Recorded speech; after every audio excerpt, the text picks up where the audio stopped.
Radio نے 10 بجے شب کے خبر دی عید کی۔ ریڈیو نے 10 بجے شب کے خبر دی عید کی، عالموں نے رات بھر اس نیوز کی تردید کی۔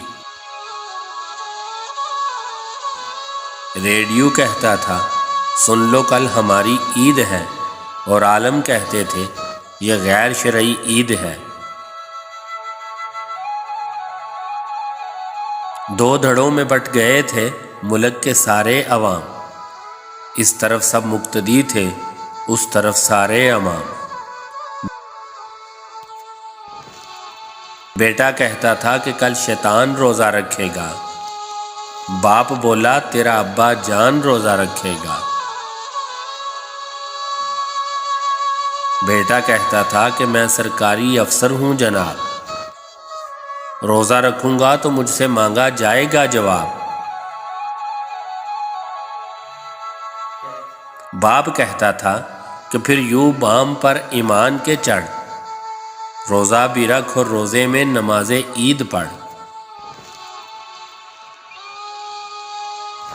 آج کتنا فرق فل سٹاپ اور کامے میں تھا، باپ کا روزہ تھا بیٹا عید کے جامے میں تھا۔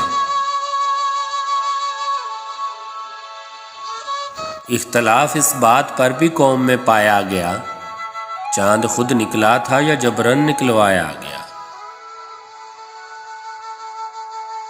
ریڈیو نے 10 بجے شب کے خبر دی عید کی، عالموں نے رات بھر اس نیوز کی تردید کی۔